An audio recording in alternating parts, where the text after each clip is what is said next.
Na porção dessa semana, a gente lê sobre uma grande rebelião que acontece no acampamento israelita. E com o desenrolar dos eventos, a gente vai ver que as coisas dão bastante errado. Então, eu vou chamar o vídeo de hoje de praticamente como não encerrar uma rebelião. Ou de outro modo, o que não fazer quando uma rebelião acontece. Eu sou Yair Alon e essa é a Energia Semanal.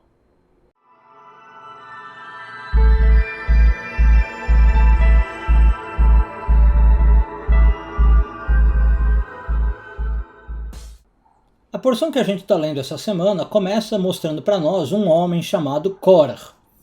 O Korah vinha de uma família importante, de uma família levita, que equivale mais ou menos nos dias de hoje talvez a vir de uma família política, tá? Uma família real, se você quiser pensar, onde exista a monarquia. E o Korah aparece diante de Moisés, que era o líder, e começa a fazer ali um monte de queixas, se rebela, tá? E diz ali um monte de coisas, né? Quem você pensa que é, Moisés? Por que você é o líder do povo? Por que você está acima de nós? Usa ali alguns argumentos até muito interessantes, tá? Ele fala, todos nós somos sagrados, todos nós somos um povo santo, você mesmo ensinou, né? Então por que você é o líder e não todos nós? Korah fala, por que eu e minha família não fomos convocados, já que nós somos de uma família especial? Enfim, ele usa ali vários argumentos. E quando ele começa esses argumentos, Moisés não fala nada. Moisés se joga no chão, se joga com o rosto no chão, né? Se prostra, aparentemente rezando, a Torá não explica muito bem o que está acontecendo. E quando Moisés se levanta do chão, ele fala, vamos fazer o seguinte, vamos marcar um encontro amanhã, no dia seguinte, né? Nesse horário ou em tal horário, aqui na frente da tenda da reunião, na frente do tabernáculo, e todo mundo vai trazer uma oferenda específica. E a gente vai resolver isso de uma maneira sagrada, vamos fazer assim, vamos resolver essa disputa que você está colocando. Se a terra amanhã abrir e engolir vocês que estão fazendo essa queixa, vocês vão saber que vocês não têm razão no que vocês estão reclamando. E vocês vão saber que eu realmente sou o verdadeiro líder.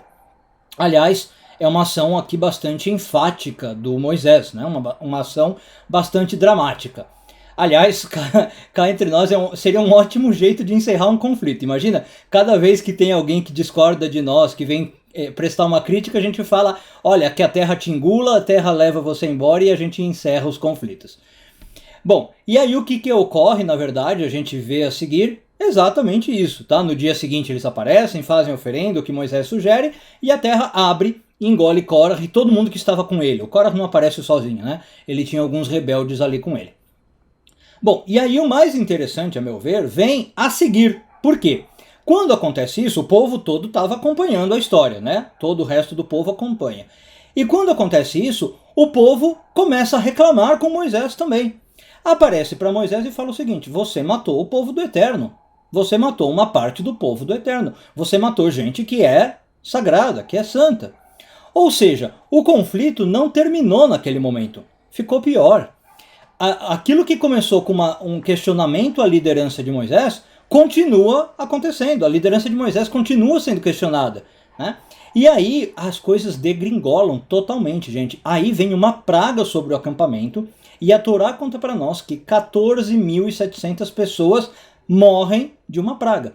Aliás, a própria Torá fala, além dos que já tinham morrido por causa de Korah. Então eu falei, morre um grupinho de pessoas de Korah, não é pouca gente, e mais 14.700 pessoas. Então as coisas dão muito errado, né? Acontece uma matança. E aqui é interessante, aí agora eu queria começar a pensar, fazer a proposta de reflexão, né?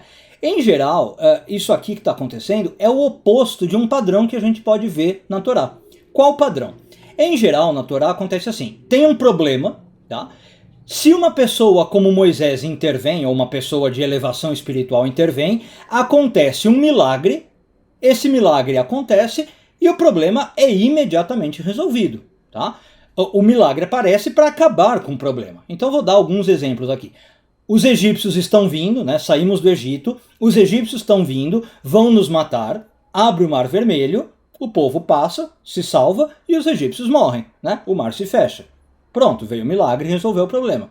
Estamos no meio do deserto, precisamos de água. Toco na pedra, sai água para beber. Aconteceu o milagre e resolve o problema. Estou no deserto, quero comida. Começa a cair o maná, resolve o problema, certo? Então, em geral, esse é o padrão. Tem um problema, acontece um milagre, resolve o problema. E aqui a gente vê que não. Teve um problema, acontece um milagre, a terra abre, engole os rebeldes e o problema fica pior. O problema fica maior, morre mais gente, a liderança continua sendo questionada. Então a pergunta que eu quero analisar aqui é: o que houve de errado? O que pode ter acontecido para degringolar, né, como eu falei? E aí a pergunta a sugestão que eu dei lá no começo do vídeo antes da vinheta é: teve aqui algo errado no jeito de conduzir a resolução desse conflito, no jeito de conduzir o fim dessa rebelião que aconteceu. Vamos ver o que aconteceu. Minha sugestão, tá? Claro que existem vários modos de analisar o texto. No começo, se a gente lê os primeiros versículos da história, me parece que Moisés entende muito bem qual era a proposta do Córah na sua rebeldia, né? O que o Córah queria, e eu vou inclusive mostrar o versículo para vocês.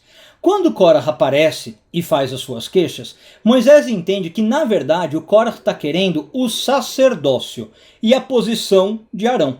Isso aparece em Números 16, 11 e 12. Vamos dar uma lida nos versículos.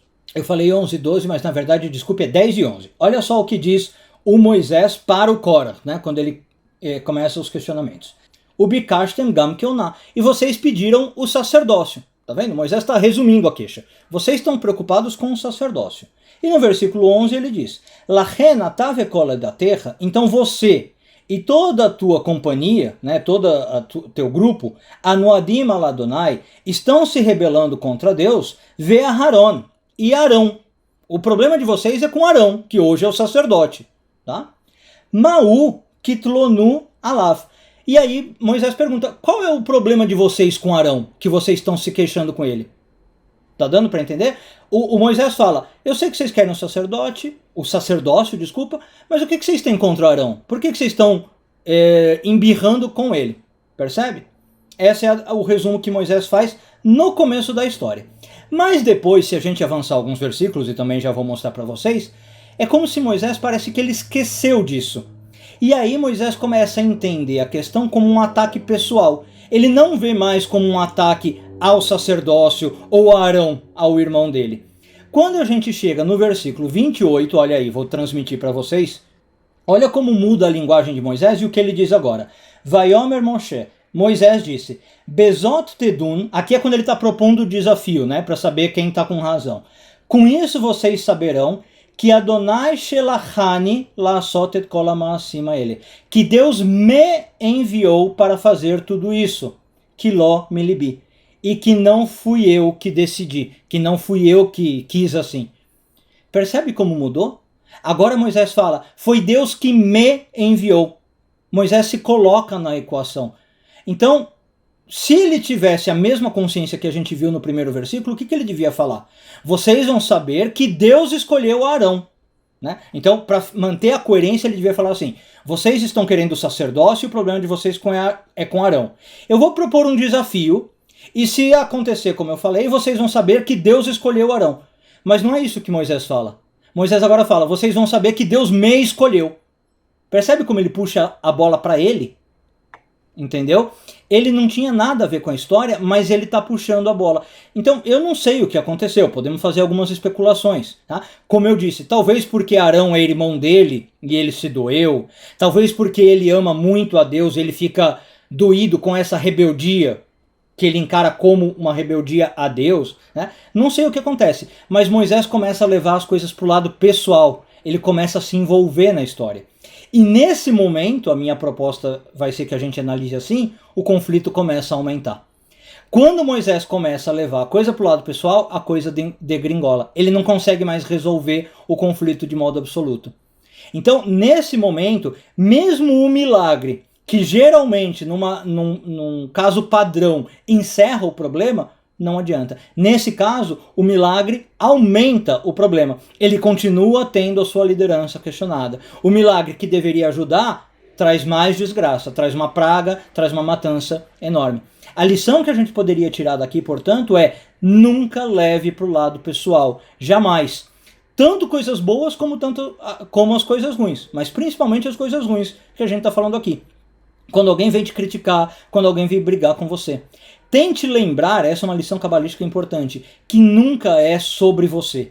Em especial se você é líder, tá? O líder nunca é sobre você, é sempre sobre algo maior. Tente lembrar disso.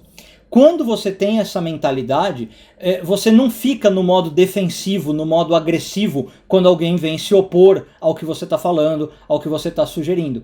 E isso sim é o que realmente reduz conflitos, acaba com as brigas e encerra as rebeliões. Uma boa semana a todos, Shavua Tov e tudo de bom.